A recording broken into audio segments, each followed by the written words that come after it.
Bonjour à tous, très heureuse de vous retrouver pour cette quotidienne du 4 octobre. Au sommaire aujourd'hui, retour sur le conseil communal de Nyon. C'était un match émotionnel. Le législatif a longuement débattu sur l'avenir du FC Italia Nyon. En toile de fond, des discussions qui concernent notamment l'avenir du stade de Maran, mais également du futur complexe de Colovrel. Les réactions à l'issue de la séance au micro de Florian Cavalieri.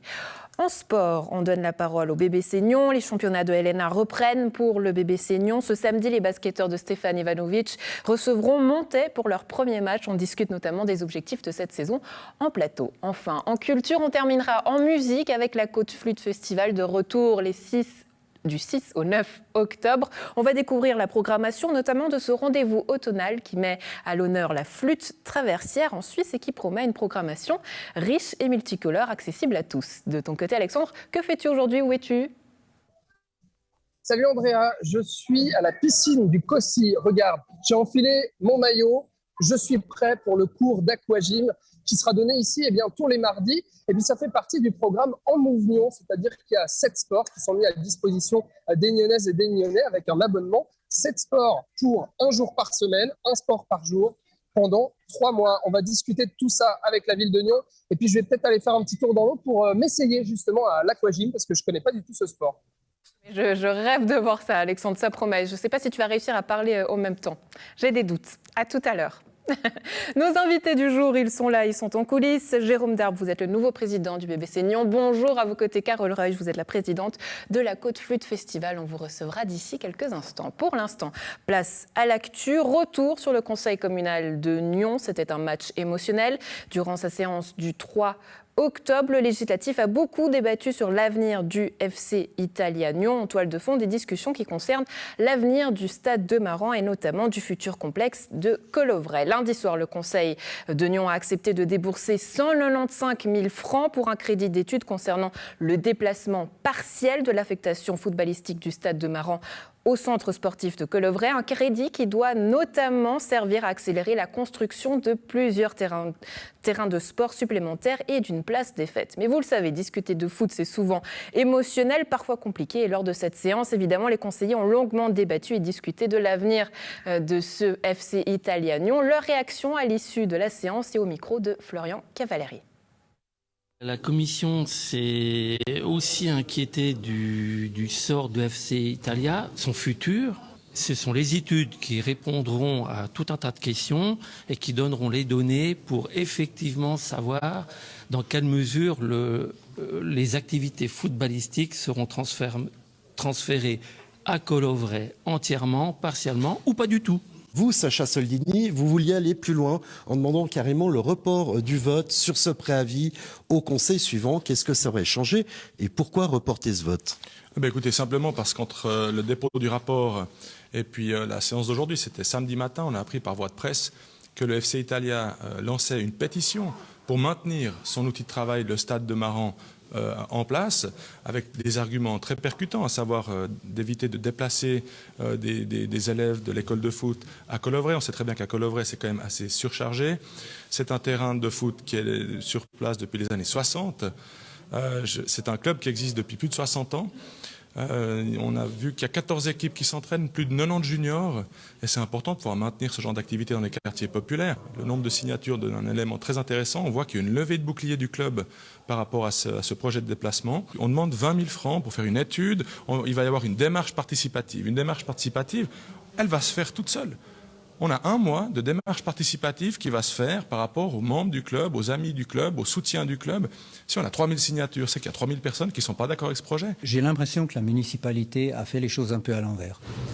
Puisqu'elle nous l'a dit clairement, elle aurait pu ne pas nous faire voter ces 20 000 francs pour faire son étude. Elle aurait dû faire son étude, puis venir avec quelque chose d'un petit peu plus concret. Parce que là, c'est la boîte à fantasmes. Tout le monde se dit, voilà ce qui va se passer sans savoir. Il me semble que c'est pas mal d'avoir ce centre-là dans un quartier à proximité où les enfants peuvent, en tout cas les jeunes, peuvent venir après l'école à pied sans être obligés d'être véhiculés par leurs parents.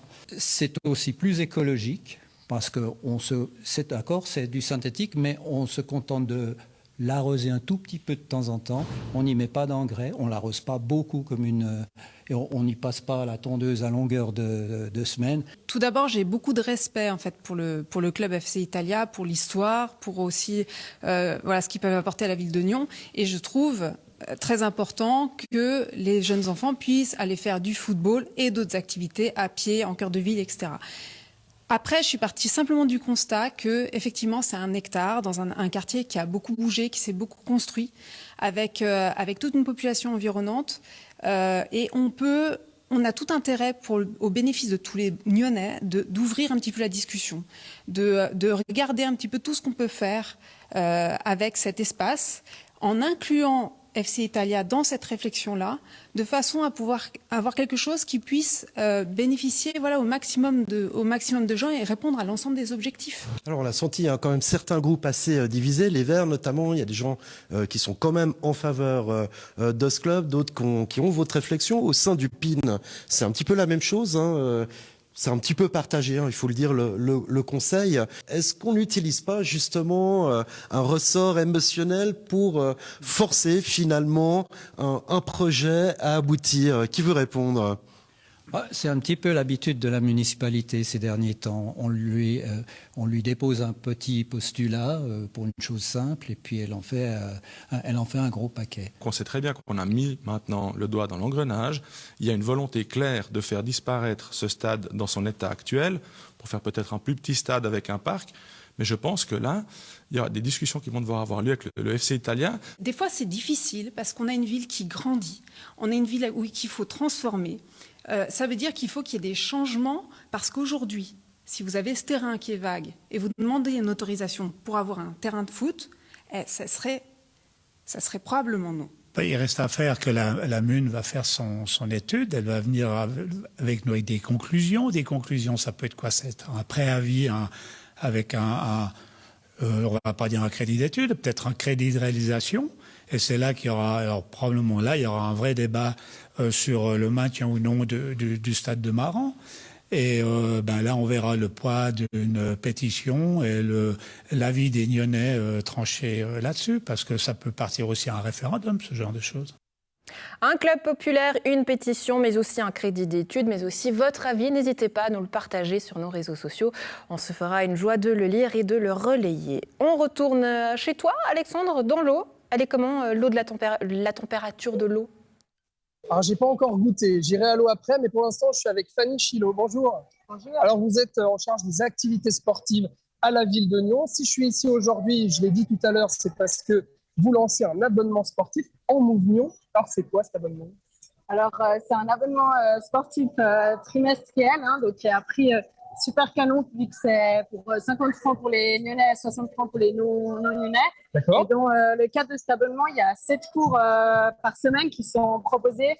Et du coup, durant, un cours tous les jours, c'est ça? Alors, un cours tous les jours, sauf le samedi.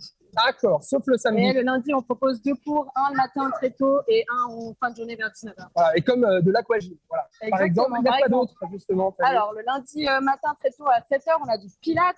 Ouais. Ensuite, à 19h, on a du cross-training en extérieur. D'accord. Ensuite, le mardi, on a justement l'aquagym à 12h30. Le mercredi, on propose de la danse latine le soir également à 19h. D'accord. Le vendredi, on propose de la zumba. J'oublie le jeudi où c'est du badminton. Ouais. Et encore le dimanche, c'est un cours de Sunday training qu'on a appelé comme ça et qui change en fait chaque dimanche. D'accord. Et alors, c'était quoi l'idée derrière ça? Alors, au-delà du prix attractif, l'idée d'avoir un sport par jour qu'on peut faire, c'était quoi l'idée? Alors, c'est vrai que pour nous, déjà, de base, cet abonnement, c'est vraiment pour faire bouger la population.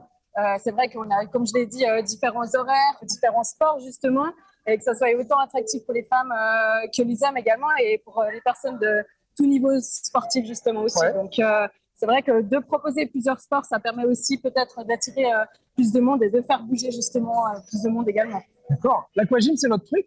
Vous en avez déjà fait? L'eau, c'est pas forcément mon truc. Ah, l'eau, mais, c'est pas votre truc. Mais le sport d'aquagym, c'est vraiment très, très sympa. D'accord, ah ben, je vais tester ça après. Alors, donc l'eau, c'est pas votre truc, mais on est là à la piscine du Voici quand même. Bon, si vous deviez choisir un sport parmi tous ceux qui sont proposés, vous-même, Fanny, vous choisirez quoi? Alors, je suis très nulle en danse latine, en danse, mais j'aime beaucoup, en fait, je suis nulle, mais j'aime beaucoup danser. Donc, peut-être la danse latine ou le cross-training. Bon, voilà. Ah, ou le cross-training, c'est quoi ça? Alors, Courtney, c'est vraiment. Alors là, en plus, il est en extérieur, mais Ouais. c'est vraiment un petit peu la condition physique, on guillemets, où c'est des circuits training avec quelques petits poids, quelques petits élastiques, D'accord. un petit peu travailler des abdos. Voilà. Bon, bah, très bien. Eh ben, merci Fanny. Alors voilà, en Mouvignon, donc c'est cet abonnement de octobre à décembre. Exactement, Voilà, exactement. vous testez ça et vous verrez. Alors, il y a du monde, hein, je crois, qui s'inscrit déjà. Voilà, Alors, on voit déjà quelques personnes pour le premier cours Voilà, d'aquagym. exactement. Mais il Et y a du puis, monde. globalement, on a déjà plus de 120 abonnements vendus. Donc, en une semaine, c'est vraiment top. ça On plaît. est très content que ça puisse permettre justement aux gens de se mettre en mouvement, que ce soit physiquement, mais aussi pour rencontrer des gens, pour se faire plaisir. Effectivement. Donc, Bon, alors, l'aquagym, j'ai l'impression qu'on bouge dans l'eau sur de la musique. J'en sais pas plus, Andrea. Je te laisse. Moi, je vais aller me mettre véritablement en maillot et puis tester l'aquagym dans l'eau. À tout à l'heure. À tout à l'heure, Alexandre, ça promet. T'as une très belle... comment on dit, frites? Frites. Exactement. Elle est belle ta frite, Alexandre. On reste en sport, mais cette fois-ci avec le BBC Nyon. Jérôme Darbe, je vous en prie, venez me rejoindre sur ce plateau. Vous êtes le nouveau président du BBC Nyon. Vous le savez certainement à la maison. Les championnats de LNA reprennent pour le BBC Nyon. Ce samedi, les basketteurs de Stéphane Ivanovic recevront Monté pour leur premier match. Bonjour, Jérôme. Bonjour. Bonjour. Comment ça merci. Mais ça va et vous? Très bien, ouais, En merci. forme. En forme. L'aquagym, ça vous tente? Non, pas du tout. Non, pas du tout, c'est Non, vrai. non, je suis D'autres pas trop, sports ouais. que le basket. Le basket et la voile sur l'eau. Ouais, d'accord. Bah, Mais pas de trop l'eau dans quand l'eau. même. Oui, de l'eau. Ouais, un De petit l'eau. peu. Bon, on va parler un petit peu de vous, si vous le voulez bien, avant de parler du championnat, puisque vous êtes le nouveau président du BBC Nyon, élu en septembre dernier. Vous reprenez la succession à la suite de Xavier Paradès, qui reste dans le club, mais qui s'occupe à présent du mouvement junior. Comment ça s'est passé ces premières semaines en tant que président? Bien. Non, bien. Chargé. Ouais. Bien. Sportive. La pré-saison, c'est toujours un moment sport pour nous, pour les dirigeants, parce qu'on a les constructions d'équipe, on a tous les soucis administratifs. Ouais, c'est quoi le cahier des charges d'un président? Qu'est-ce qu'il fait exactement? Dans notre club, le cahier des charges d'un président, il est assez réparti entre le président, le vice-président et les autres membres du comité. Mais en gros, il y a toute la saison organisée, les réunions avec les coachs, s'assurer que toutes les équipes aient un coach, que l'équipe première de Liga, ça c'est essentiellement mon rôle avec notre coach Stéphane Ivanovic, de construire une équipe solide. Mais bon, ça se commence déjà fin de la saison passée en fait. Donc non, c'est un cahier des charges très, très chargé. Ouais, vous n'êtes pas tombé dans la marmite par hasard, puisque vous êtes un enfant de Nyon, vous avez grandi au BBC Nyon, vous avez fait également vos armes comme junior, vous étiez vice-président aux côtés de Xavier Paradès, mais pourquoi avoir accepté de relever ce défi? Mais parce que c'était... avec Xavier, on s'est toujours dit que depuis qu'on a repris le club en 2018, le club nous a donné beaucoup quand on était jeunes, parce qu'on était tous les deux juniors du club.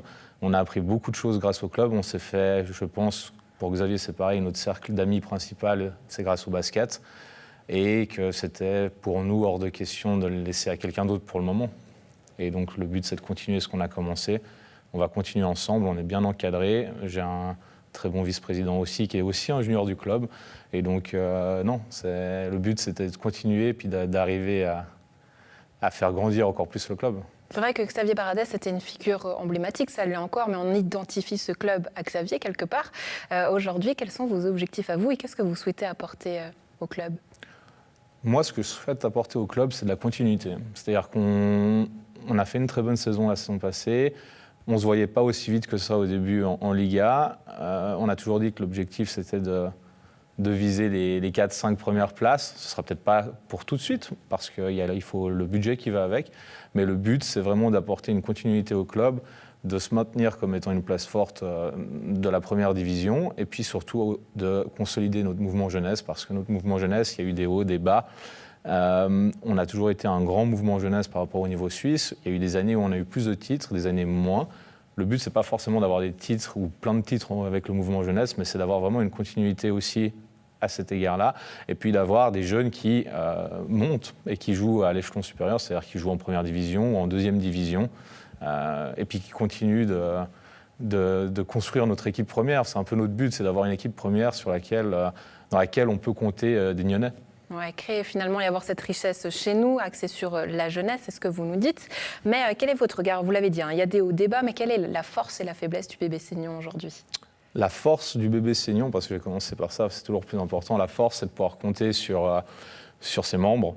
c'est de pouvoir compter sur ses entraîneurs, sur son comité, sur ses supporters, sur nos sponsors historiques depuis longtemps. C'est cette force-là. La faiblesse, malheureusement, c'est toujours un peu la même chose. C'est le manque de temps, parce qu'on est tous des semi-pros dans le basket, à part certains joueurs et certains entraîneurs, mais sinon on est tous des semi-pros. Donc on a tous une famille et puis une activité professionnelle à côté. Donc il nous faudrait beaucoup plus de temps pour réussir à faire tout ce qu'on veut faire. Et puis l'autre faiblesse, c'est toujours ça, c'est le nerf de la guerre, c'est les finances, parce que... J'ai l'impression que cette année particulièrement, ça vous embête quand même plus que d'habitude. Est-ce que j'ai tort ? Non, le budget est quasiment le même que l'année passée. Ce qui nous embête un peu, c'est que, avec des dépenses exceptionnelles de l'année passée, c'est-à-dire de devoir changer plusieurs fois de joueurs étrangers. Il y a eu beaucoup de va-et-vient. Il y a eu beaucoup de va-et-vient, donc c'est des frais d'avion, c'est des frais de licence supplémentaires, c'est des salaires des fois un peu plus élevés parce qu'on est en cours de saison. Et tout ça, ça a créé une petite perte qu'on doit compenser. Puis il y avait encore des pertes par rapport au Covid, mais on revient gentiment à la normale. Le budget au niveau LNA est quasiment pareil que celui de la saison passée. Donc en fait, on part avec la même chose, et puis on va essayer de faire ce qu'on fait le mieux, c'est-à-dire de faire bien avec peu. Ça a toujours été une de nos forces. Et puis c'est comme ça, on est un des plus petits budgets de la Ligue par rapport à la SB League. On doit régater face à des monstres. Notre budget pour le mouvement jeunesse et la SB League, c'est plus ou moins 600 000 francs. Ouais. Tout ça, c'était à travailler, donc c'est ce que vous nous disiez. Vous avez parlé de la compétition, on va y revenir. Le BBC Nyon avait terminé 6e de la Ligue A cette année et puis disputé une très belle finale de coupe suisse face à Fribourg. Est-ce qu'il sera possible de faire mieux ? Mieux, je ne sais pas. De nouveau, il y a un mot... Non, ce que je veux dire, c'est que la saison passée était magnifique. Ça a été aussi une surprise parce que nous, la saison passée, on avait dit qu'on voulait finir entre la 6e et la 8e place. On a fini 6e, on était longtemps entre la 3e et la 5e place. Et ça, c'était inespéré.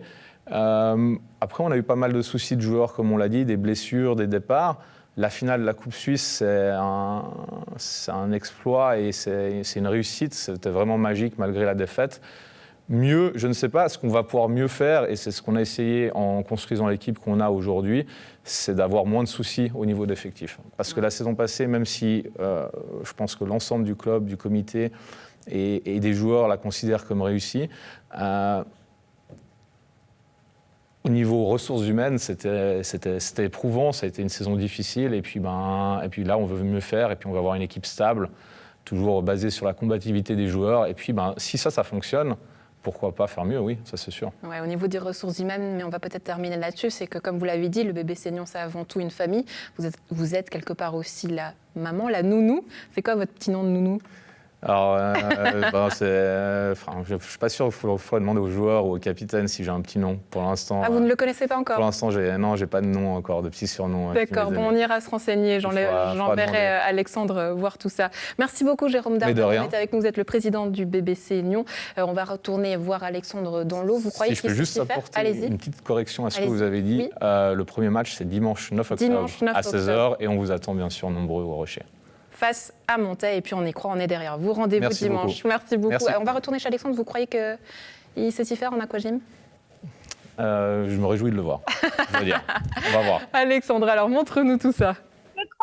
Alors moi aussi, je me réjouis de voir Andrea. Donc tu vois derrière Stéphanie qui est en train de donner son cours. Je vais juste la déranger 2 secondes. Bonjour Stéphanie. Bonjour. Comment ça va ? Très bien, merci. Ouais, alors c'est quoi l'aquagym ? Alors l'aquagym, c'est une activité aquatique, comme son nom l'indique. On va vraiment renforcer toute la musculature. D'accord. Mais en douceur, c'est pas du tout traumatisant parce qu'il n'y a pas d'impact vraiment au sol, donc les risques de blessure sont assez faibles. Enfin, en douceur, on vous voit quand même bien active là. Moi, oui, moi, je s'entraîne presque plus que les clientes. Et puis, c'est vrai qu'il y a peu de courbatures le lendemain. Donc ça, c'est l'avantage, c'est les propriétés de l'eau. Ouais. Donc on se sent hyper légère à l'intérieur et qu'on peut avoir un effort qui est plus long, surtout sur des gens qui sont non sportifs à la base. Plus long, plus régulier, plus longtemps. Alors vous dites légère, mais léger aussi. Léger. Quoique vous avez une clientèle plutôt féminine. Oui, en général, voilà, il y a toujours 1 ou 2 hommes qui apprécient beaucoup d'être là aussi, entourés de toutes ces dames. Mais en général, c'est plutôt féminin. Ouais. D'accord. Bon, et ben l'homme, ce sera moi. Aujourd'hui, Stéphanie. Voilà. Allez, allô. Alors, Andrea, je vais juste tourner la caméra. Voilà, tu vois Fanny qui est là, qui va du coup me filmer et qui va prendre l'oreillette. Alors, je ne t'entendrai plus, mais ce sera Fanny, voilà, qui t'entendra et qui va me filmer. Attends, Fanny, voilà, j'ai mis l'oreillette, tout va bien. À tout de suite, je me mets en maillot et je vais tester, voilà, l'aquagym. C'est parti. On va voir.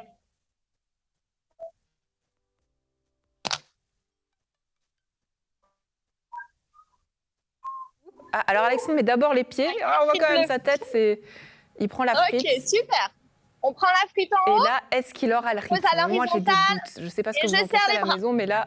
Plus je suis écartée, les mains écartées, plus c'est actif. Il est pas mal. Je ne sais pas quelle note on va lui mettre. On va décider ça ensemble avec Carole. Carole, venez me rejoindre sur le plateau. Vous êtes la présidente de la Côte Flûte Festival. Allez, comme ça, on est deux à lui mettre une note. Combien on lui met, Alexandre? Oh, mais il a l'air de bien se débrouiller quand même. C'est vrai? Ah bah vous êtes gentil. Ouais, c'est un bel écarté de jambes, c'est vrai. C'est pas mal. Les jambes, les bras sont pliés. Très très bien. Bon, on va le laisser à son cours d'aquagym. Je pense qu'il a encore un petit peu de travail à faire. Carole, on va parler avec vous de la Côte Flûte Festival qui est de retour du 6 au 9 octobre. Rendez-vous à Gland, au château de Prangin, mais aussi au conservatoire de Nyon pour une nouvelle édition. L'objectif du festival, présenter la flûte traversière sous toutes ses formes. Mais c'est devenu un festival incontournable au fur et à mesure des saisons, un événement unique à la pointe des manifestations, comme vous le dites. Pourquoi? Qu'est-ce qui fait sa force aujourd'hui? C'est toujours un peu mystérieux quand on crée des événements, de savoir quelle énergie sort de ça. Mais c'est vrai que autant les artistes que le public attendent ça chaque année maintenant depuis 8 ans. Ouais, alors les 10 ans, c'est pour bientôt, mais pour qu'on puisse se rendre compte, par exemple, la Côte Flûte Festival, quel est le budget, quel est le nombre de spectateurs, quel est finalement son public cible? Alors, le budget fluctue en fonction de la conjoncture. Cette année, on est à 100 000 francs, on avait 150 000, enfin 100 000, c'est pas si mal. Donc, on a un bel événement. Pour la fréquentation, c'est entre 2 000 et 5 000 visiteurs, ça dépend d'une année. Cette année, c'est une petite édition, donc on aura aussi moins de monde. Ouais, une petite édition, mais avec beaucoup d'activités. Ce n'est pas seulement un festival où on peut assister à des concerts. Pourquoi, justement, finalement, proposer cette double, peut-être, activité? Oui, alors pour moi qui suis musicienne, je lutte contre l'idée qu'un concert classique, on s'assied, on écoute et on applaudit, on repart. En tant que musicienne, j'aime aussi avoir une interaction et je suis aussi quelqu'un de très mobile, j'aime bouger. D'ailleurs, le sport pour moi n'est pas du tout en opposition avec la musique parce que c'est du mouvement, il y a une beauté dans le geste dans les deux côtés. Et mon pari avec ce festival, c'est de montrer que la musique est vivante et qu'on peut la voir activement, on peut la regarder autant que l'écouter. Donc cette année, le fil conducteur, c'est justement le mouvement. D'accord, donc on est en plein dedans. Mais justement, est-ce qu'on pourrait imaginer un cours de sport avec une flûte à la main? Oui, tout à fait. Tout est possible. Il faut voir plus loin. C'est l'école de la vie. Donc qu'on fasse du sport, de la danse, de la musique, pour moi, c'est la même chose. Ouais. Ce qui est très beau à voir, notamment lorsqu'on vous entend parler de ce festival, c'est que vous avez toujours la même passion. Vous l'avez dit, c'est bientôt la 10e édition. Qu'est-ce qui a fait que vous soyez tombée amoureuse de la flûte traversière? Alors ça, c'est une question qu'on me pose souvent. Je ne sais pas. Beaucoup d'enfants l'aiment parce que ça brille. Moi, je crois que c'est juste parce qu'il y avait des cours de flûte traversière au collège de Nyon que je m'y suis mise. J'avais fait un peu de flûte à bec, un peu comme tout le monde avant. Et j'ai croché tout de suite. Mais c'est vrai qu'en tant qu'enfant, on ne sait pas pourquoi on a la passion pour une chose ou une autre. Ça se développe et puis ça se fait tout seul. Je crois qu'il faut laisser faire la vie et puis voilà, ça se construit. Ouais, d'où le fait de le partager aussi avec les enfants pour cette édition. Vous mettez un gros accent notamment sur les enfants et les familles. Pourquoi? Oui. Pour moi, on a souvent des saisons de concerts avec plutôt une moyenne d'âge plus élevée. Et pour moi, la musique, c'est pour tout le monde. Donc, ces éditions d'Intermezzo de la Côte Flûte Festival, elles sont axées pour l'enfance, pour montrer que la musique est accessible à tous. On ne veut pas faire ni de l'élitisme, ni des générations. C'est pour tous. Mais est-ce qu'aujourd'hui, tout le monde peut se payer un cours de flûte? Ça coûte combien? Ou est-ce qu'il y a encore ce rapport aussi, quelque part, à la musique classique qui fait partie et qui est aujourd'hui donné à une part de la société? Oui, c'est une bonne question. Moi qui enseigne aussi en France, en Suisse, c'est beaucoup plus cher. Par contre, il y a des aides et chacun peut recevoir suffisamment d'aide de la part de l'État, des communes pour pouvoir pratiquer la musique. À Nyon, à Gland, ça marche bien, justement, ou vous manquez d'élèves? Non, moi je pense que ça marche bien. Les gens font de la musique, il n'y a pas de souci. Ouais. Très bien. Bon, on va parler un petit peu de la programmation. 10 concerts prévus. Quels seront les temps forts du festival? Alors, ça sera surtout dans les soirées. Les journées, il y aura des activités pour les enfants. Le soir, on aura un mélange entre musiciens amateurs et grands solistes. et enfants. On a un peu des artistes de tous bords. Notamment le samedi soir, il y a la fanfare de Nyon qui vient jouer en échange culturel avec une harmonie du sud de la France. Le dimanche soir, on a un orchestre de violons dansants, c'est pas des flûtes, ne soyons pas sectaires. Donc voilà, on aura des violons dansants qui joueront avec quelques flûtes, mais c'est un orchestre d'enfants qui dansent. Et pour moi, c'est un peu le point culminant de cette idée de musique et mouvement. Ouais. Parce qu'on est en mouvement justement et parce qu'on a souvent cette idée que ce soit peut-être les fifres, les tambours, la flûte, à tort ou à raison, je ne sais pas, mais que c'est peut-être des instruments qui n'ont plus la cote, qui sont vieux jeux. Mais vous êtes là, vous avez 10 ans pratiquement derrière vous. Qu'est-ce qui fait qu'aujourd'hui, on arrive à moderniser ces instruments-là ? De nouveau, c'est une bonne question. Je crois qu'aujourd'hui, on ne se limite plus à la musique classico-classique. Et on va chercher aussi d'autres styles, et tous les musiciens vont chercher d'autres styles aussi, soit dans les musiques plus folkloriques populaires, soit dans les musiques actuelles. Les frontières sont un peu floues aujourd'hui, et je pense que c'est ça qui amène la musique partout. C'est ce que vous proposez d'ailleurs au festival. Oui, tout à fait. Ouais. Carole Reusch, présidente de la Côte Flûte Festival, merci beaucoup d'avoir été avec nous. Très belle journée à vous. Merci. Vous l'aurez compris, donc à la maison, rendez-vous du 6 au 9 octobre. Ça se passe à Gland, au Château de Prangin, mais aussi au Conservatoire de Nyon. Toutes les informations sont sur le site internet. Quant à nous, c'était un plaisir d'avoir été en votre compagnie. Bonne suite de programme. À demain.